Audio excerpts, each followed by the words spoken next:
O ministro Flávio Dino tem se revelado um dos ministros mais atuantes do governo Lula. Não que os outros não sejam, né? Mas o Flávio Dino é como se ele estivesse sendo chamado a atuar em função de tudo que está acontecendo, né? Gisele, tem mais 2 videozinhos aqui do Dino, que eu vou colocar para a gente assistir, a gente comenta, daqui a pouco a gente parte para a nossa análise dos 100 dias. Só para a gente fechar aqui esse capítulo. Guilherme, coloca aí esse vídeo do Dino. Dino sobre redes sociais. Coloca aí, por favor. Nós estamos também debatendo muito fortemente com as plataformas de tecnologia. Gostaria também de informar essa comissão e, por intermédio dessa comissão, a sociedade brasileira, que nós temos níveis diferentes de colaboração. Nós temos plataformas de tecnologia que estão colaborando muito, nós temos outras que estão colaborando, infelizmente, menos do que é necessário, para que haja a moderação desses conteúdos de ódio, de agressão, de propagação de violência, de apologia de violência contra crianças e adolescentes. Então, é um trabalho sistêmico, um trabalho que busca as causas, mas se refere à atuação muito forte da Polícia Federal e das polícias civis dos estados e também, claro, do policiamento ostensivo. Nós vamos também acompanhar os debates que são liderados pelo Ministério da Educação, para que, com isso, nós possamos ter uma política nacional de enfrentamento à violência contra as escolas.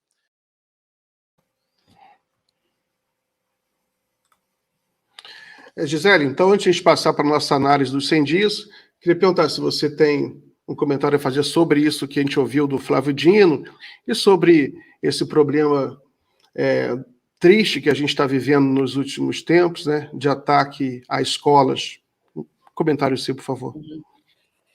Eu acho que um dos grandes acertos do presidente Lula na nomeação dos ministros, né, agora nesse terceiro mandato, foi exatamente a escolha do ministro Flávio Dino.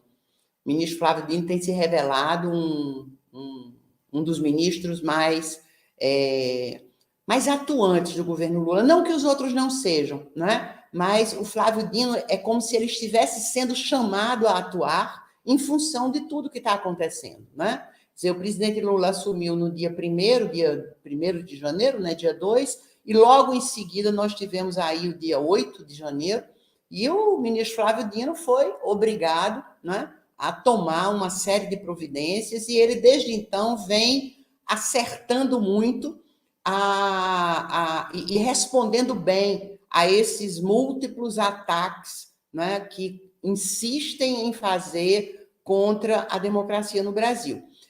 Hoje, agora à tarde, a minha filha me envia um conjunto de imagens de WhatsApp, inclusive de um banheiro que mais tarde se identificou ser de uma universidade, acho que em São Paulo, em que se dizia no vidro do banheiro, estava escrito que dia 12 seria um dia de violência, dessa vez nas universidades, e embaixo escrito Hitler vive, né? Então, a gente está lidando com uma extrema-direita, né? Com um movimento, digamos, neofascista, neonazista no Brasil. A gente já sabe que esse movimento neonazista ele está organizado no sul do país, basicamente nos estados de Santa Catarina, Paraná e Rio Grande do Sul, talvez por conta, não sei, da colonização europeia, italiana, né, por conta do fascismo, e alemã por conta do nazismo, eu realmente não sei, talvez porque seja por trás desses ataques da extrema-direita, a gente tem uma manifestação de racismo violenta, né? A gente sabe que a gente não pode separar manifestações fascistas e nazistas de algum tipo de ação, digamos, comprometida com algum tipo de eugenia, né? De limpeza étnica ou de, digamos, celebração de uma determinada raça. Se a gente olha para o Brasil e olha para a dimensão que o racismo tem no Brasil, né, eu até gostei muito desse debate, um debate muito acadêmico, um debate muito teórico, né, da semana passada, semana retrasada, né, sobre se o racismo no Brasil era um racismo estrutural, na perspectiva do Silvio de Almeida, ou se tratava de um racismo institucional, na perspectiva do Muniz Sodré, né? E eu confesso que eu conhecia muita coisa do Silvio de Almeida, não conhecia tanta coisa do Muniz Sodré, mas acabei de comprar e de ler O Fascismo da Cor, que é esse último livro, eu acho que é o último livro que ele publicou, e eu cheguei à conclusão que ambos estão certos, né, por conta das metodologias que eles usam, da forma de, digamos assim, do quadro teórico que eles abordam. Eu acho que tanto o Silvio de Almeida, em seu trabalho, está correto ao dizer que no Brasil nós temos um racismo estrutural, quanto o Muniz Sodré também está correto ao dizer que no Brasil a gente também tem um racismo institucional. Eu acho que não sei se um é claramente excludente do outro, né? Ainda que esse debate seja um debate que tenha, né, aparecido. Então, eu acho, Miguel, que não tem como a gente separar esses movimentos, essas manifestações de violência fascistas, nazistas, de algum tipo de racismo no país, né? Acho que a gente tem também um certo compromisso com a difusão do terror, porque essa difusão do terror, em alguma medida, faz com que a extrema-direita fique em evidência, né? E para essa gente, o importante é estar em evidência, seja para o bem, seja para o mal, né? Porque aquilo que é mal para mim e para você, né, para determinados apoiadores da extrema-direita, não é mal, né? Então, quando a gente vê uma foto, por exemplo, do Bolsonaro com uma criança no pescoço, né, e essa criança segurando uma arma, eu olho essa imagem, essa imagem me deixa chocada, né? Porque criança pode brincar com qualquer coisa, menos com uma arma, né? Semana passada mesmo a gente viu que um menininho usando a arma que encontrou do pai, que é um K, que é um colecionador de armas aí desse grupo esses colecionadores que de repente apareceram num número gigantesco durante o governo Bolsonaro. Um garotinho matou a irmã, né, usando a arma do pai, né? Então, as crianças não podem portar armas. E o Bolsonaro circula com uma criança, né, aparece numa manifestação com uma criança no ombro carregando uma arma. Então, você tem uma manifestação que, para mim, é chocante, mas para os apoiadores de Bolsonaro e para todas essas pessoas comprometidas com a difusão das armas no Brasil, isso é digamos, um aparecimento,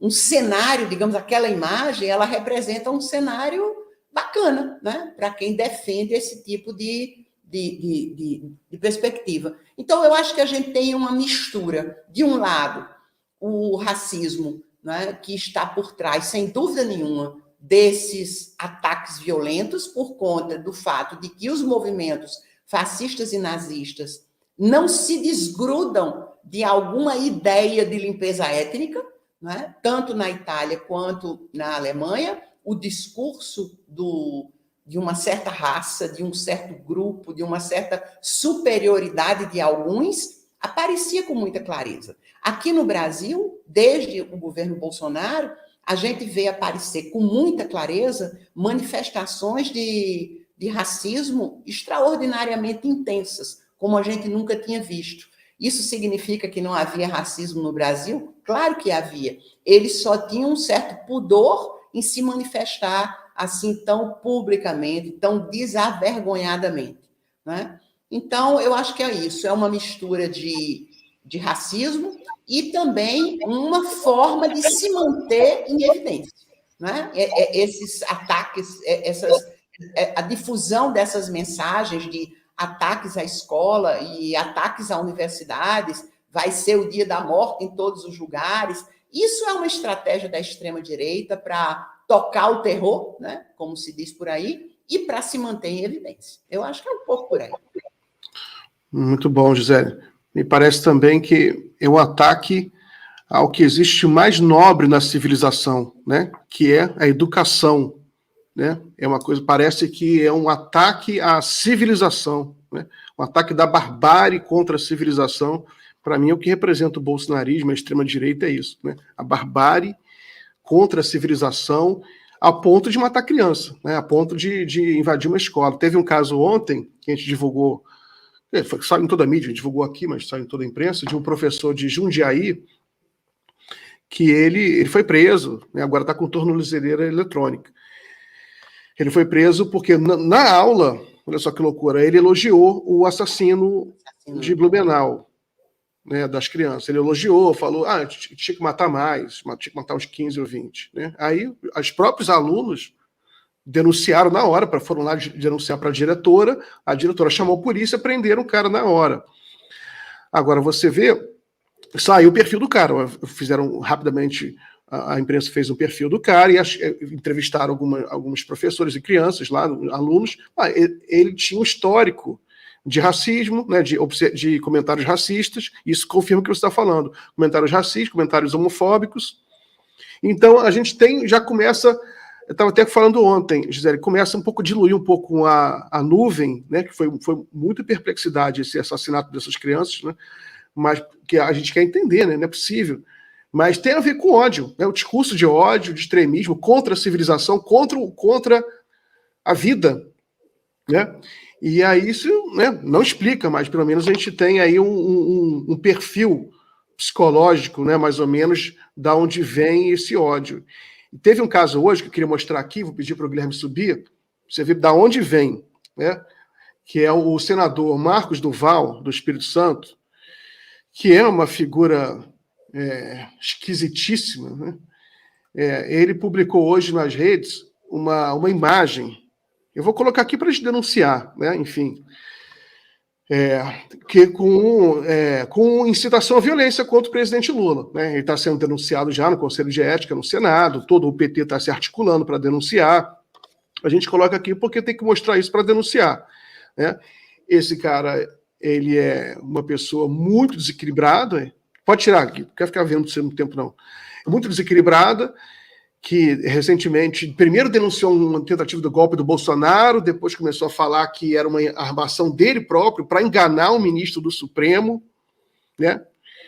Então, é isso, né, Gisele? A gente tem esse caso aí, é um gancho para a gente começar já a abordar um assunto que eu queria a sua opinião sobre esses 100 primeiros dias do governo Lula. Qual a sua avaliação, as primeiras impressões desses 100 dias do governo Lula? Eu acho, viu, Miguel, só voltando um pouquinho aí a isso que você falou, né, que eu acho muito importante, porque isso é uma coisa que está tão longe da nossa cultura, né? Você imaginar um homem que entra numa escola e mata 3 crianças indefesas, e da forma como ele fez isso é uma coisa tão bárbara, não é? Tão violenta, tão absurda, não é?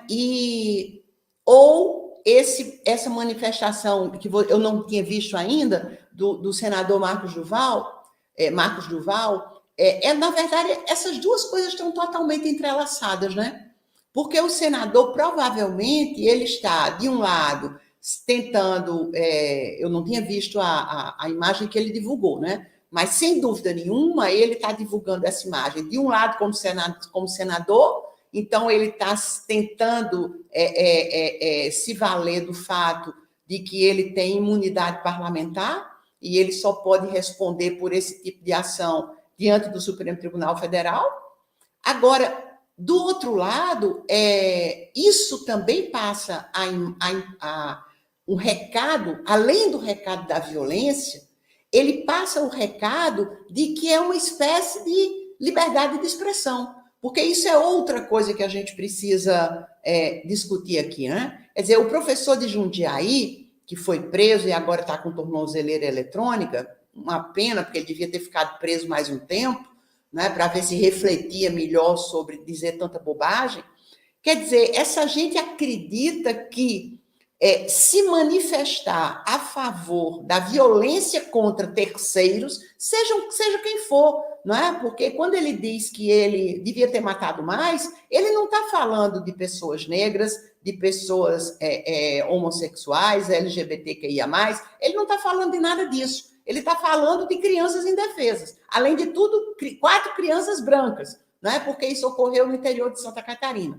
Então, você vê que é uma manifestação absolutamente sem sentido, porque nem uma manifestação racista é. Mas ele acredita que ele tem a liberdade, isso Bolsonaro trouxe para o país, né? Essa ideia de que você tem a liberdade de dizer, de fazer, de expor, de compartilhar qualquer loucura que lhe passe pela cabeça. Porque ele se vendia como esse, né? Ele era um mito, porque ele era a pessoa que divulgava ou dizia aquilo que queria, e as pessoas algumas pessoas se identificam com isso, né? Então, agora, de qualquer forma, né, Miguel, eu acho que a gente pode dar Bolsonaro como página virada. Para mim, Bolsonaro é um homem morto politicamente no Brasil.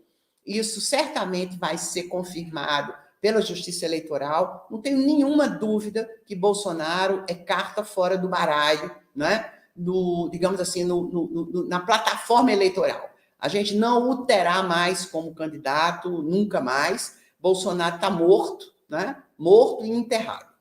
Agora, além de tudo, depois desses escândalos todos das joias, e além de tudo, depois de todos os escândalos que ainda virão à tona, porque isso a gente agora que começou a entender o que está acontecendo nesses últimos 4 anos, o que aconteceu nesses últimos 4 anos.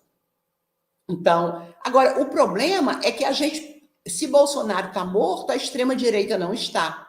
Né? Ela pode até vir a ser liquidada, mas ela ainda não está. Né? Se a gente lembra de Fernando Collor de Mello, eu um dia desse comentei isso, né? O Fernando Collor de Mello se elegeu com um partido, PRN, que ninguém sabia nem de onde tinha saído.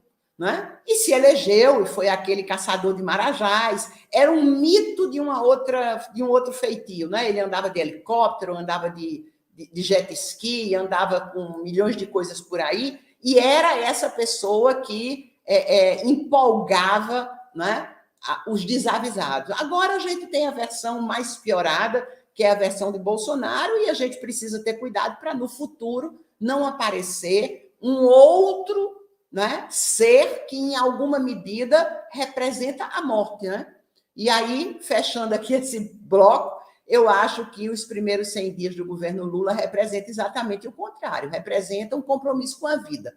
Né? Todas as medidas, digamos, tomadas, eu acho que há 2 lugares importantes que tomaram medidas muito importantes. Um a gente já viu, não é, que é o ministro Flávio Dino. O outro, né, apesar de não é ministro, mas a imprensa fala pouco, mas é um dos lugares em que a gente mais tem conquistado coisas importantes. É a AGU, a Advocacia Geral da União, o ministro Jorge Messias, ele tem feito um trabalho extraordinário do ponto de vista da defesa da democracia, da defesa da ecologia, da defesa das mulheres, da defesa dos trabalhadores. É uma pena que a mídia não dê tanto espaço, se bem que tem falado muito do trabalho dele, né? Do trabalho dele e do trabalho do Flávio Dino.